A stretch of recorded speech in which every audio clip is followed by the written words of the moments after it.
Saudara, dengan adanya lampu hijau dari Prabowo dan Megawati bisa jadi membuat Gibran mulai bersiap. Lalu apakah Pilgub Jawa Tengah atau DKI Jakarta yang akan dipilih Gibran?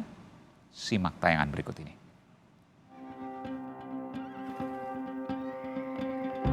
Wali Kota Solo Gibran Rakabuming Raka mengakui jika dirinya mendapat nasihat politik dari Ketua Umum Partai Gerindra Prabowo Subianto. Gibran menyebut nasihat yang disampaikan saat dirinya diajari berkuda agar dirinya maju pada pemilihan gubernur pada 2024 mendatang.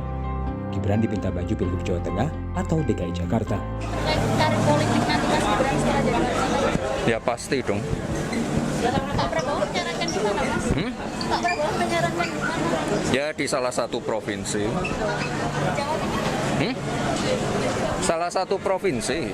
Dari dua yang sering digaungkan itu Mas, DKI sama Jawa Tengah. Salah satu yang disarankan Pak Prabowo. Salah satu. Wes ya. Jurubicara Prabowo Subianto Dhanil Anzar Simanjuntak menyatakan Prabowo memang mendorong politisi muda seperti Gibran untuk bertarung dalam pemilihan gubernur. Memang Pak Prabowo mendorong banyak anak muda untuk berkontestasi dalam banyak ajang kontestasi politik, termasuk pilkada di 2024 nanti. Mas Gibran anak muda sudah memimpin Solo, kemudian bila ingin maju lebih tinggi lagi misalnya menjadi gubernur, tentu Pak Prabowo mendorong semua anak-anak muda yang punya kompetensi dan punya keinginan untuk berkontribusi terhadap bangsa dan negara.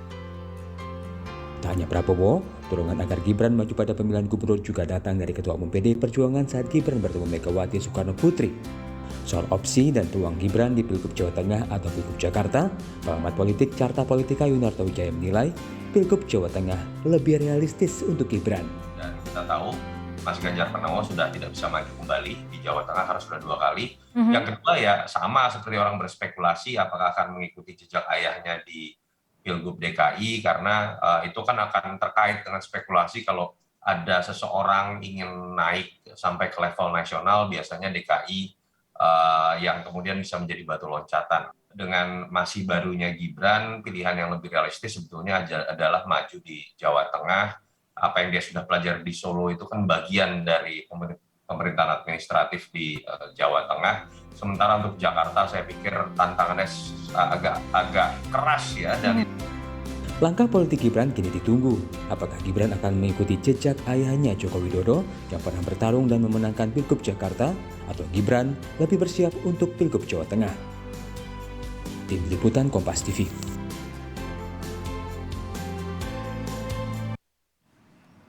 Saudara, seberapa mulus langkah Gibran bisa maju pada Pilgub 2024? Kami akan membahasnya bersama Direktur Poltreking Indonesia, Hanta Yuda. Selamat malam, Bung Hanta, sehat selalu. Selamat malam, Bung Aiman. Iya. Sehat selalu juga, Mas Aiman. Sama-sama, Bung Hanta. Ini ada 2 hal yang patut dicermati. Pertama, Bu Mega, lalu kedua Pak Prabowo yang mengatakan pada Gibran, maju dong jadi gubernur lewat Pilgub. Apa yang Anda cermati dari sini? Apa yang Anda terjemahkan dari sini? Ya, 2 partai ini adalah partai yang sejak awal memang berinisiatif mengusung Mas Gibran di Solo. Jadi bukan hal yang biasa atau luar biasa, artinya memang sudah terbangun komunikasi politik dan hubungan politik yang erat.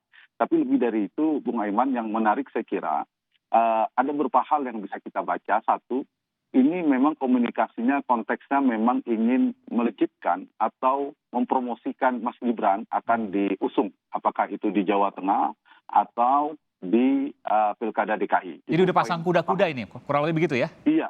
Ya, yang kedua tapi yang menarik Mas Aiman, saya kira ini juga mengirim pesan kepada publik bahwa baik-baik saja hubungan Pak Jokowi, hubungan dengan Ibu Mega yang sering santer dipersoalkan, ya baik-baik saja. Ada Pak Prabowo juga, ada kode politik itu. Mas Gibran juga bisa dibaca representasi dari Pak Jokowi sebagai putra beliau. Jadi mengirimkan pesan kepada publik Indonesia bahwa hubungannya baik-baik saja. Itu yang kode politik paling penting. Selain kode bahwa Mas Gibran dianggap layak untuk maju dan kontestasi pilkada ataupun pilgub ke depan, apakah di Jawa Tengah atau di DKI ke depan. Saya kira itu poin pentingnya. Itu terkait dengan Bu Mega yang menyatakan maju dong pilgub kepada Mas Gibran ya. Jadi yang pertama secara politik tentu ini masang kuda-kuda. Gibran sudah di set untuk itu. Ya. Meskipun di Bu Mega, seingat saya tidak mengatakan daerahnya, betul ya? Betul, karena masih ada dua peluang itu kan. Kalau pilkada Jakarta, pilkada Jawa Tengah itu ada basisnya Ya. Jawa Tengah, basisnya Ibu Mega, ditambah Mas Gibran itu juga di Solo, kemudian putra Pak Jokowi, saya kira terkapitalisasi, terkonsolidasilah kekuatan Oke. politiknya, berbagai macam faktor. Kalau di DKI mungkin ada beberapa catatan tantangan tentunya, Bung Aiman, saya kira Ya. gitu. Tapi apapun, wali kota Solo ini posisi panggung politik yang strategis buat Mas Gibran, karena dulu Pak Jokowi berangkat dari awal dari wali kota Solo. Ini panggung strategis, itu poin yang paling penting. Kedua, Mas Gibran ini juga belakangan kan menjadi pusat perhatian publik, beberapa elit politik kerap bertandang ke Solo untuk berkunjung ke sana. Dan ditambah beliau secara personal juga kan figur muda, milenial, juga bisa jadi daya tarik. Yang paling penting dari semua itu juga dari sisi politiknya, Mas Gibran bukan sekedar Gibran adalah putra Joko Widodo yang sekarang sedang menjabat Presiden Republik Indonesia. Itu juga menjadi magnet politik. Oke. Untuk Bu Mega tidak menyebutkan daerahnya, untuk Pak Prabowo antara dua daerah, Jawa Tengah atau DKI Jakarta. Kenapa dua daerah ini penting untuk seorang Gibran Rakabuming Raka?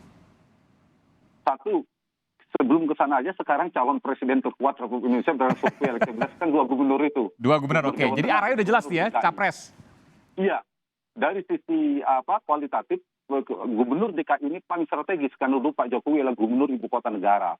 Yang kedua, Mas Gibran memang berasal dari Jawa Tengah. Ini juga lumbung suara pilpres kita, elektabilitas elektoral kita, lumbung elektoral. Jadi dua ini memang posisi yang sangat strategis. Itu satu. Yang kedua, dari sisi Mas Gibrannya yang paling realistis, paling mungkin yang pertama adalah yang paling berpeluang, paling empuk itu menjadi gubernur Jawa Tengah karena beliau berasal dari wali kota Solo. Pak Jokowi Solo, PD Perjuangan basis utama seluruh di Indonesia adalah di Jawa Tengah, Solo juga, itu satu. Yang kedua dari sisi DKI ya Pak Jokowi mantan gubernur DKI juga, ditambah magnet DKI tidak kalah sangat penting ya, magnet dua hal ini.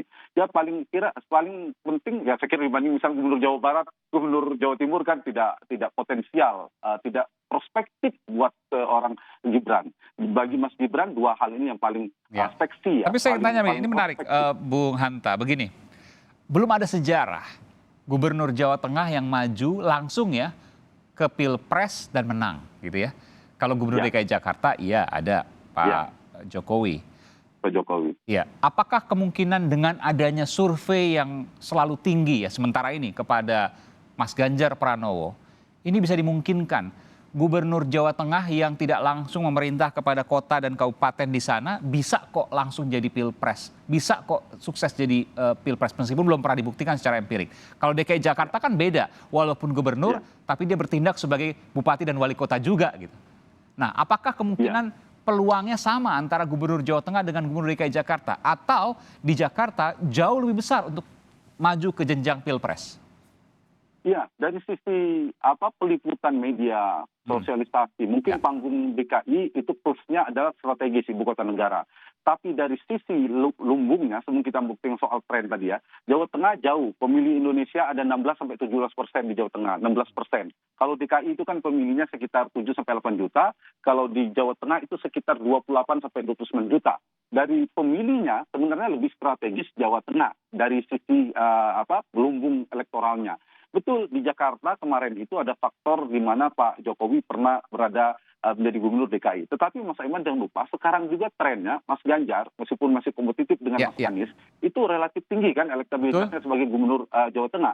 Jadi ke depan trennya, posisi gubernur Jawa Tengah juga amat sangat strategis, menentukan. Karena peliputannya, apalagi misalnya Ganjar, selain Anies akan naik dalam kontestasi radar Pilpres, maka posisi ini semakin strategis bagi seorang Gibran, saya kira untuk Jawa Tengah. Jadi memang di awal, saya setuju dengan Mas Aiman, relatif DKI paling strategis. Mungkin cerita 2014 yang lalu, menjelang 2014, Pak Jokowi menjadi presiden periode pertama.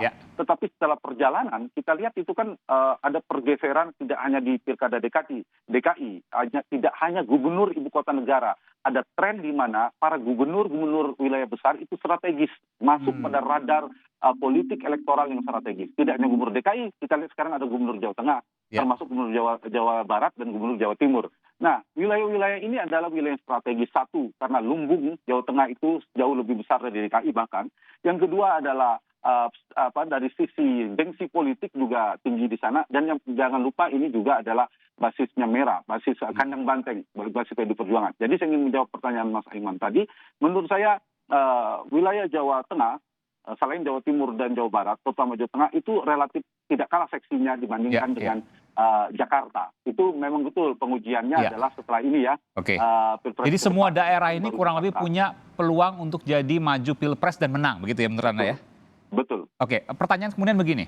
Kalau bisa seperti itu, ngapain harus di Jakarta? Di Jakarta kan begitu banyak expose, baik media maupun media sosial, dalam tanda kutip digebukin terus lah gitu ya, dari sisi isu. Kalau di Jawa Tengah kan relatif adem ayem.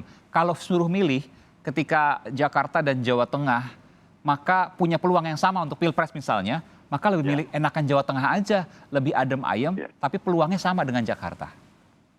Itu menarik. Satu, pertanyaan itu menarik. Poinnya begini. Kalau di Jawa Tengah itu sudah ibarat hempasan ombaknya tidak sekeras di di DKI Jakarta. Tetapi jangan lupa kalau bukan faktor Gibran, misalnya Mas Gibran, misalnya kompetisi itu dilihat dari figur-figur biasa, bukan berasal dari seorang putra presiden dan seterusnya, memang relatif kalau ombaknya makin tinggi kan berselancar potensinya lebih tinggi di DKI Jakarta, Mas Aiman. Jadi kalau mau melambung cepat berada di DKI Jakarta. Tetapi jangan lupa, dengan di Jawa Tengah juga, Mas Gibran saya kira punya peluang yang cukup besar. Karena tadi saya bilang beliau adalah putra Pak Jokowi, yang dulu juga berasal dari Solo, punya potensi untuk melambungkan elektabilitasnya. Tetapi tantangannya kalau misalnya Gibran masuk ke Jawa Tengah, jadi gubernur lah katakanlah prediksi kita di Pilkada Jawa Tengah ke depan, tantangannya nanti siapa? Gubernur DKI. Lagi-lagi Gubernur DKI Jakarta menjadi lawan berat nanti di 5 tahun 2029 ke depan. Tapi kalau masuk ke Jakarta, relatif mengurangi petarung atau pesaing, kompetitor ke depan. Jadi saya kira kalau mau paling strategis memang Pilkada DKI. Buat siapapun kita tidak bisa Gibran. Tapi konteks ini, menjawab pertanyaan konteks Gibran, jauh lebih strategis di Jawa Tengah dan realistis. Tidak hanya strategis kan, realistis dan strategis bagi Gibran di Jawa Tengah ketimbang di DKI. Tapi kalau peluangnya sama bagi Gibran, lebih baik DKI. Tapi saya bicara peluang Gibran, lebih berpeluang bertarung melalui jalur peta jalannya melalui Jawa Tengah.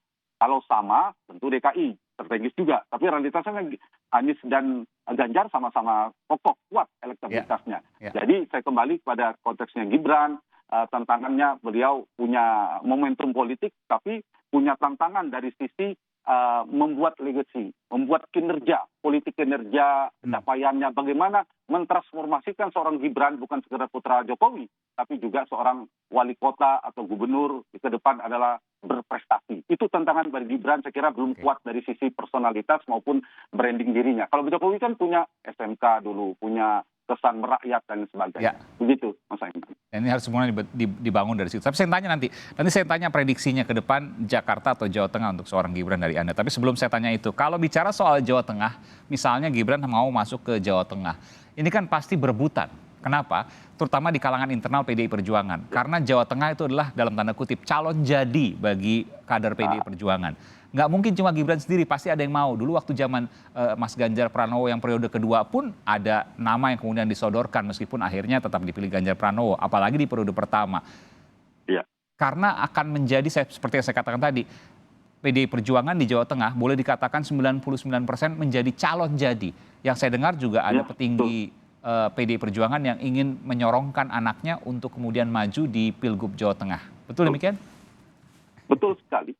Dan saya kira banyak yang merasa ketika Gibran maju di Jawa Tengah, pupuslah harapan politik kader-kader PDI Perjuangan yang lainnya. Jadi memang menarik ini. Ada dua dalam tahapan kontestasi elektoral kita. Jadi benturan internalnya juga kuat ini ya, Bung Hanta ya? Ya, di kandidasi dan election. Di kandidasi pencalonan, Gibran sangat gampang, sangat mudah mendapatkan tiket PDI Perjuangan. Tetapi tantangannya nanti adalah di election, di kontestasi. Nah, di Jakarta itu nanti tantangannya di dinamikanya di eksternal. Ketika Gibran menjadi calon, kemudian ditarungkan dengan figur-figur eksternal. Kalau di internal, kalau di Jawa Tengah, kontestasinya di internal. Di eksternal, di electionnya sudah selesai ya. Tadi Aiman juga bilang, siapapun di calon kemungkinan menang. Nah, adalah di dalam. Yang bertarungnya di PD Perjuangan. Bagaimana ada wali kota Semarang yang juga moncer namanya, kemudian ada lain-lain sebagainya, banyak muncul nama-nama di sana. Nah, bagaimana Gibran memenangkan pertarungan di internal PD Perjuangan di Jawa Tengah, itu udah separuh perjalanan kemenangan dia menjadi calon gubernur Jawa Tengah. Jadi pertarungannya berada di kontestasi pencalonan kandidasi. Kalau di Jawa Tengah lebih pada di faktor election selanjutnya, di pertarungan dengan figur-figur eksternal. Baik. Jadi saya kira itu, tetapi Gibran punya modalitas yang kuat dari sisi backup politik, topangan politiknya. Nah, itu bergantung pada Ibu Mega dan Pak Jokowi sebagai king queen maker yang sangat menentukan ke depan. Meskipun 2024 pada saat pemilihan Pak Jokowi sudah tidak jadi presiden lagi, November 2024. Tapi proses pencalonannya, dalam proses pencalonnya beliau masih menjabat. Oke. Terakhir Bung Hanta, menurut Anda prediksinya Mas Gibran ketika nanti 2024 ke Jawa Tengah atau ke Jakarta atau tetap di Solo? Ya, saya lihat dari peluang terbesar, prediksi saya. Kalau peluangnya sama, Pak Jokowi dan Gibran memilih Jakarta, belajar dari Pak Jokowi. Tapi peluang Jakarta tidak begitu besar, misalnya ada figur kuat, hitung-hitungannya tidak realistis, saya kira Jawa Tengah menjadi pilihan realistis. Solo hampir tidak menjadi opsi. Karena ini momentum politiknya Gibran Pak Jokowi sedang menjabat. Realitasnya begitu. Kalau menunggu Solo lagi, Gibran, mohon maaf, tidak sekuat sekarang. Kita ingat AHY bertarung di Jakarta ketika Pak SBY sudah menjadi mantan presiden, ternyata justru kalah dalam pertarungan. Itulah jadi hitungan politik versi. Dulu, kalau nggak dapat baru ke Jawa Tengah. Oke, baik. Cukup logis hitung-hitungan politik dari Hanta Yuda, seorang analis politik yang juga direktur eksekutif Poltreking Indonesia. Bung Hanta, terima kasih atas insight-nya, pandangannya. Terima kasih, selamat malam, sehat selalu.